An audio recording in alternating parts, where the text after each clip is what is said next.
किस पाप के कारण स्त्रियों का गर्भ गिर जाता है। भक्तों, आप सभी ने देखा होगा कि कुछ स्त्रियां गर्भवती तो होती हैं, किंतु उनका बच्चा समय से पहले ही पैदा हो जाता है, जिससे उस बच्चे की मौत हो जाती है। और कई स्त्रियों को तो मरा हुआ बच्चा पैदा होता है। भक्तों, आज के इस प्रवचन में हम आपको इसी के बारे में बताएंगे कि किस पाप के कारण स्त्रियों का गर्भ गिर जाता है और वह कौन से कार्य हैं जो एक गर्भवती स्त्री को कभी नहीं करने चाहिए, नहीं तो उसका गर्भ गिर जाता है। और भगवान विष्णु ने इसके बारे में क्या बताया है जानेंगे एक महत्वपूर्ण कथा के माध्यम से। भक्तों, एक समय की बात है जब माता लक्ष्मी भगवान विष्णु से मिलने जाती है, तो माता लक्ष्मी को देखकर भगवान विष्णु ने कहा, हे देवी, क्या बात है, आज आप अचानक मुझसे मिलने क्यों आई हैं? तब माता लक्ष्मी ने कहा, प्रभु, आज जब मैं पृथ्वी लोक पर भ्रमण कर रही थी तो मैंने देखा कि कुछ स्त्रियां गर्भवती तो होती हैं, किंतु समय से पहले ही उनका गर्भ गिर जाता है। प्रभु, इसे देखकर मेरे मन में 2 प्रश्न उठ रहे हैं और आज मैं आपसे उन्हीं दोनों प्रश्नों का उत्तर पूछने के लिए आई हूं। तो भगवान विष्णु ने कहा, हे देवी, तुम्हारे मन में जो भी प्रश्न हैं मुझे निश्चिंत होकर बताओ, मैं तुम्हारे दोनों प्रश्नों के उत्तर अवश्य ही दूंगा। तो माता लक्ष्मी ने कहा, प्रभु, मेरा पहला प्रश्न यह है कि किस पाप के कारण स्त्रियों का गर्भ गिर जाता है और उस स्त्री के बच्चे की मृत्यु हो जाती है। और मेरा दूसरा प्रश्न यह है कि कौन सी स्त्री के भाग्य में पुत्र की प्राप्ति नहीं होती है और वो पूरा जीवन निसंतान रहती है। तो भगवान विष्णु मुस्कुराते हुए बोले, हे देवी, आज आपने इन प्रश्नों का उत्तर पूछकर संपूर्ण मानव जाति का कल्याण कर दिया है, किंतु इस प्रश्नों का उत्तर मैं आपको एक कथा के माध्यम से दूंगा और इस कथा को सभी स्त्रियों तथा सभी पुरुषों को अवश्य ही सुनना चाहिए, क्योंकि इस कथा को सुनकर आपको पता चल जाएगा कि किस श्राप के कारण स्त्रियों का गर्भ गिर जाता है तथा वो कौन सी स्त्री है जिसके भाग्य में पुत्र की प्राप्ति नहीं होती है और पुत्र की प्राप्ति के लिए उसे क्या करना चाहिए। तो माता लक्ष्मी ने भगवान विष्णु से कहा, आप कथा सुनाइए प्रभु, मैं कथा को पूरा मन लगाकर अंत तक सुनूंगी। तो कथा को सुनाते हुए भगवान विष्णु ने कहा, एक समय की बात है जब एक नगर में एक बहुत अधिक धनवान सेठ रहता था। वह इतना अधिक धनवान था कि उसके घर में किसी चीज की कोई कमी नहीं थी। उस सेठ की एक पुत्री थी जिसका नाम रूपवती था। रूपवती विवाह करने के योग्य हो गई थी। फिर उस सेठ ने सही मुहूर्त देखकर अपनी पुत्री रूपवती का विवाह उसी नगर के समीप एक दूसरे गांव में वैश्य के पुत्र के साथ कर दिया। फिर विवाह के बाद सेठ की पुत्री रूपवती अपने पति के घर में रहने लगती है। वह अपने पति के घर में हंसी खुशी से रहने लगती है और अपने पति से बहुत अधिक प्रेम करने लगती है। रूपवती की सास का नाम सुनंदा था। सुनंदा बहुत ही दुष्ट स्वभाव की थी। रूपवती अपने घर से दहेज में बहुत सारा सोना चांदी लाई थी, इसलिए सुनंदा अपनी बहू रूपवती का झूठ मूठ का सम्मान करती थी और हमेशा उससे मीठी मीठी बातें करती रहती थी और रूपवती से अपने मायके से कुछ न कुछ लाने को कहा करती थी। रूपवती अपनी सास की बात मानकर अपने पिता से कहकर वह सोना चांदी, घोड़े, गाय, बैल, अनाज आदि चीजें मंगवाया करती थी और उसके पिता भी मना नहीं करते थे और सभी सामान दे देते थे, जिसके कारण रूपवती की सास उससे बहुत खुश रहती थी। फिर इस तरह रूपवती की सास का लालच दिन प्रतिदिन बढ़ता जा रहा था और रूपवती के मायके का सब कुछ हड़पना चाहती थी। क्योंकि उस सेठ का कोई पुत्र नहीं था, इसीलिए सारा कुछ रूपवती का ही था। फिर इस तरह काफी दिन तक चलता रहा और उसकी सास उसे अपनी बातों में बहला फुसला कर उसके मायके से साड़ी सामान मंगा लिया करती थी। लेकिन भोली भाली रूपवती इस बात से अनजान थी कि उसकी सास उसके पिता का सारा कुछ हड़पना चाहती है और रूपवती का पति संजय भी अपने माँ की ही बात मानता था।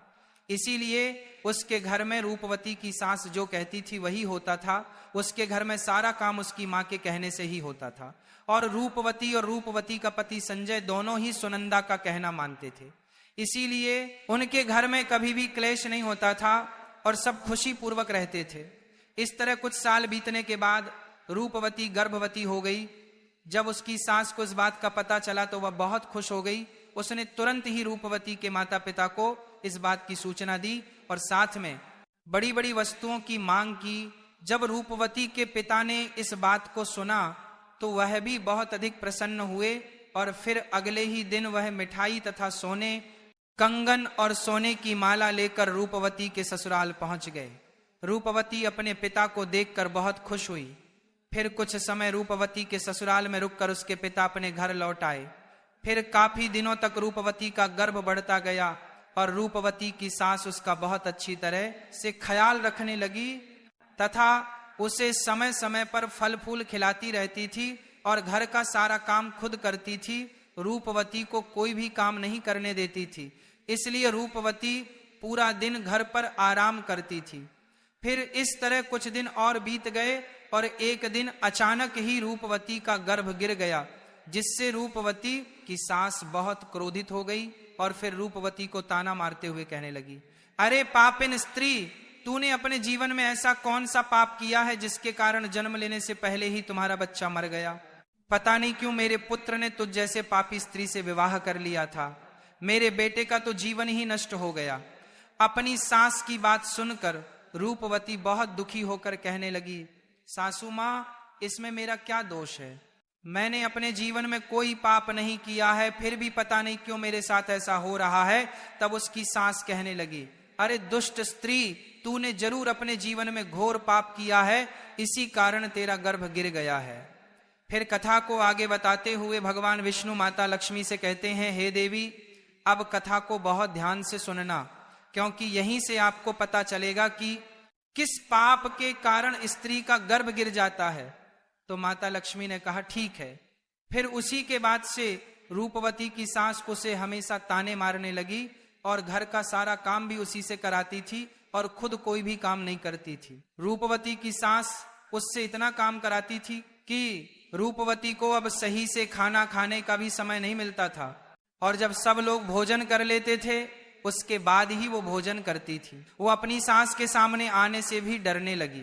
फिर इस तरह कुछ महीने और बीत जाने के बाद रूपवती दोबारा से गर्भवती हो गई, जिससे उसका पति बहुत प्रसन्न हुआ, लेकिन उसकी सास अभी तक उससे गुस्सा थी।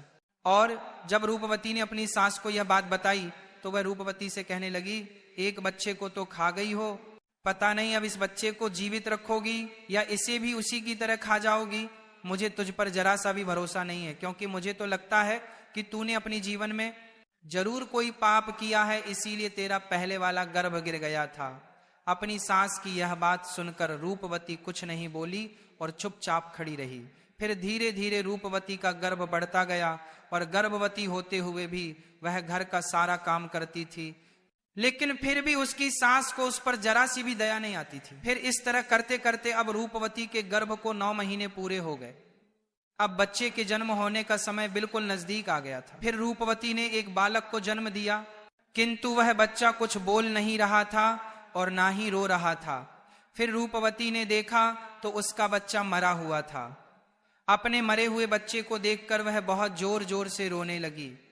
फिर जब रूपवती की सास को इस बात का पता चला तो वह बहुत गुस्सा हुई और रूपवती से कहने लगी, तू एक पापिन स्त्री है, तभी तेरा यह दूसरा बच्चा भी मर गया है। मुझे तो पहले से ही शक था कि तूने अपने जीवन में जरूर कोई घोर पाप किया है, इसीलिए तेरे साथ ऐसा होता है और इसीलिए तेरा यह पुत्र भी मर गया है। अगर तू मेरे घर में ज्यादा दिनों तक रहेगी तो तू मेरे भी घर का नाश कर देगी, इसीलिए अब तुझे इस घर में रहने की कोई जरूरत नहीं है। रूपवती कहने लगी, सासू मां, अब मैं कहाँ जाऊं? मेरे लिए तो मेरे पति ही सब कुछ है, मैं उन्हें छोड़कर कहीं नहीं जा सकती हूँ। मैं अपने पति से बहुत प्रेम करती हूँ, इसीलिए आप मुझे इस घर से मत निकालिए।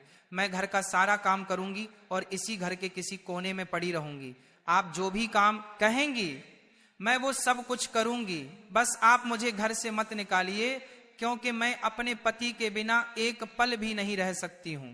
तो उसकी सास बोली, अरे पापिन स्त्री, अगर तू अपने पति के बिना नहीं रह सकती तो कहीं पर जाकर मर जा, लेकिन अब तुझे मैं इस घर में एक क्षण भी नहीं रहने दूंगी। इतना कहकर रूपवती की सास रूपवती को धक्के मारकर घर से बाहर कर देती है। फिर रूपवती घर के बाहर बैठी रहती है, लेकिन उसकी सास ने घर का दरवाजा नहीं खोला। फिर वह घर के बाहर बैठकर अपने मन में सोचने लगी, अब मुझे यहाँ से अपने मायके ही जाना पड़ेगा। फिर इतना सोचकर वह अपने मायके चल देती है। तभी रास्ते में एक जंगल पड़ता है, तो वह जंगल में रास्ते से अपने मायके जा ही रही थी, तभी बारिश होने लगती है, तो वो एक पेड़ के नीचे बैठ जाती है। तभी वहां से एक साधु महाराज जा रहे थे, तो उन्होंने रूपवती को पेड़ के नीचे बैठा देखकर उसे पूछा, हे पुत्री, तुम कौन हो और यहाँ इस जंगल में अकेली क्या कर रही हो? रूपवती ने साधु महाराज से कहा, हे साधु महाराज, मैं एक बहुत धनवान सेठ की पुत्री हूं और मेरा विवाह एक वैश्य से हुआ है और मुझे अभी तक पुत्र की प्राप्ति नहीं हुई है। मैं एक बार गर्भवती हुई थी तो मेरा गर्भ गिर गया था, और जब मैं दोबारा गर्भवती हुई तो मेरा बच्चा पैदा होते ही मर गया था। इसीलिए मेरी सास ने मुझे घर से निकाल दिया है। इसीलिए मैं अब इस जंगल में इधर उधर भटक रही हूं।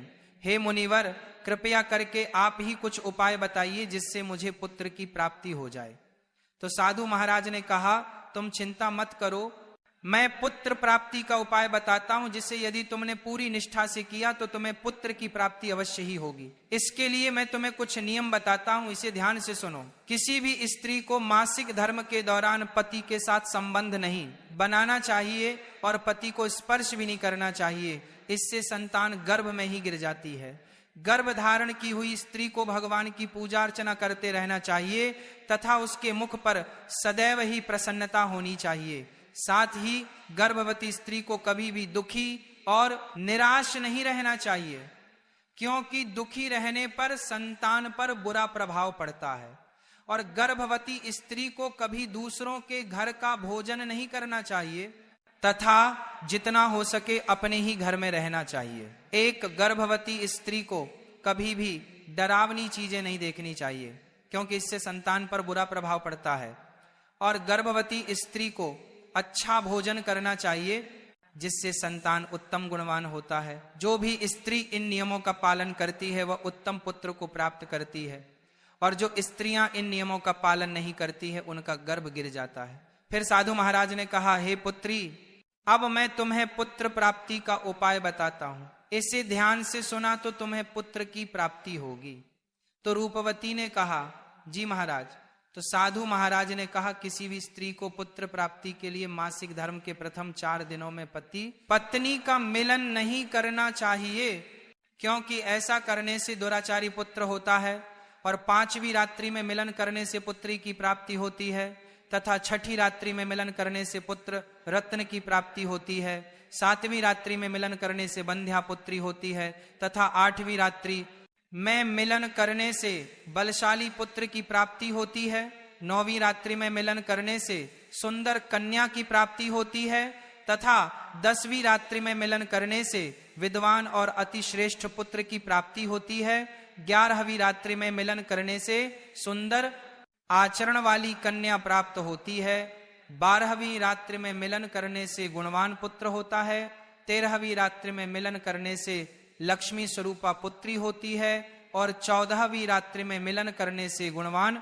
बुद्धिमान तथा बलवान पुत्र होता है। इसीलिए यदि तुम इन नियमों का पालन करो तो तुम्हें उत्तम पुत्र की प्राप्ति होगी। इतना कहकर वह साधु महाराज वहां से चले जाते हैं। फिर रूपवती अपने मन में सोचने लगती है, यदि मैंने साधु महाराज के बताए गए उपाय के अनुसार कार्य किया तो मुझे भी पुत्र की प्राप्ति हो जाएगी, और मेरी सास मुझे घर का कम भी नहीं कराएगी, और घर में सभी लोग मेरा बहुत अधिक सम्मान भी करेंगे। रूपवती इतना सोच ही रही थी, तभी उसका पति उसे ढूंढते हुए वहां पहुंच जाता है और रूपवती से कहता है, तुम यहां इस जंगल में क्यों आई हो? मैं तुम्हें लेने आया हूं, चलो घर चलो।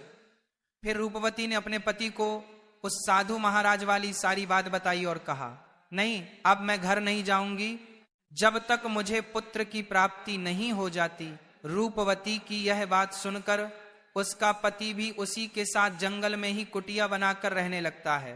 फिर मासिक धर्म की 14वीं रात्रि में रूपवती ने अपने पति के साथ मिलन किया, जिससे वह गर्भवती हो गई, और गर्भवती होते हुए भी वह जंगल में रहती थी। उसका पति जंगल से लकड़ी लाता था, जिससे दोनों भोजन बनाकर खाते थे।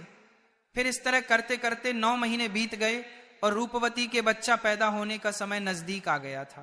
फिर एक दिन रूपवती को अत्यंत उत्तम पुत्र की प्राप्ति हुई और पुत्र की प्राप्ति से रूपवती और रूपवती का पति दोनों बहुत खुश हुए।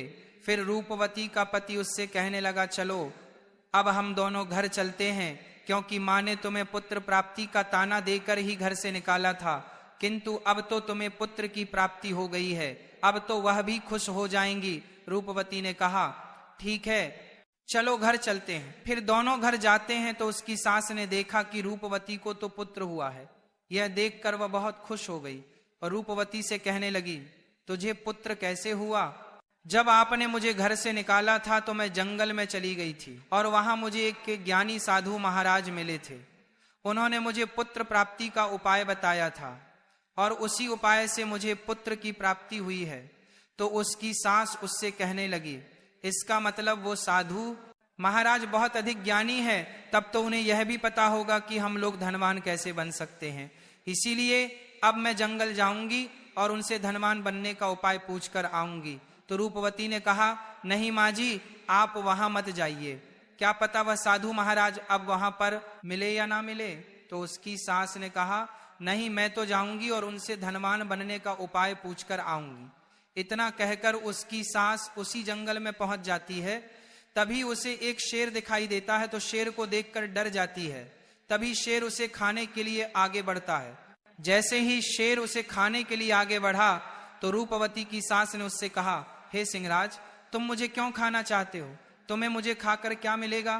तो शेर बोला, हे पापिन स्त्री, तू बहुत दुष्ट स्वभाव की है, इसलिए मैं तुझे खा जाऊंगा। इतना कहकर शेर उसे खा जाता है। फिर उसकी मौत हो जाती है और यम के 2 दूत आते हैं और उसे यमलोक ले जाकर यमराज जी के सामने खड़ा कर देते हैं। तभी चित्रगुप्त ने उस स्त्री के जीवन का लेखा जोखा देखा और उसके जीवन का लेखा जोखा देखकर कहने लगे, हे धर्मराज, इस स्त्री ने तो अपने जीवन में घोर पाप किए हैं। यह स्त्री अपनी बहू रानी पर बहुत अत्याचार करती थी। उसके गर्भवती होते हुए भी घर का सारा काम उसी से कराती थी। और तो और जब उसकी बहू के पुत्र की मृत्यु हो गई थी तो इसने उसे धक्के मारकर अपने घर से निकाल दिया था। चित्रगुप्त की ये बातें सुनकर यमराज को उस स्त्री पर बहुत क्रोध आया और उन्होंने दूतों से कहा, इसे नरक लोक में डाल दो। मित्रों, फिर कथा को आगे बढ़ाते हुए भगवान विष्णु माता लक्ष्मी से कहते हैं, हे देवी, इस प्रकार उसकी सास को उसके किए की सजा मिल गई और रूपवती ने गर्भधारण के नियमों का पालन किया, जिससे उसे उत्तम संतान की प्राप्ति हुई। इसी तरह कोई भी स्त्री यदि उस साधु द्वारा बताई गई बातों के अनुसार कार्य करेगी तो उसे भी पुत्र की प्राप्ति अवश्य होगी। तो माता लक्ष्मी ने कहा, प्रभु, वह कौन सी स्त्रियां हैं जिनके भाग्य में पुत्र की प्राप्ति नहीं होती है, और वह अपने जीवन में ऐसा कौन सा पाप करती हैं जिसके कारण उन्हें पुत्र की प्राप्ति नहीं होती है? और पुत्र प्राप्ति के लिए उन स्त्रियों को क्या करना चाहिए? तो भगवान विष्णु ने कहा, ये वो स्त्रियां हैं जो अपने पति से हमेशा लड़ाई झगड़ा करती रहती हैं और घर में सारा काम अपनी ही मनमानी से करती हैं तथा अपने पति का आदर सम्मान नहीं करती हैं। ऐसी स्त्रियों के भाग्य में कभी भी पुत्र की प्राप्ति नहीं होती है और ऐसी स्त्रियों को पुत्र प्राप्ति के लिए अपने पति का आदर सम्मान करना चाहिए तथा उनका कहना मानना चाहिए और घर में लड़ाई झगड़ा नहीं करना चाहिए। तो ऐसी स्त्रियों को भी पुत्र की प्राप्ति होगी।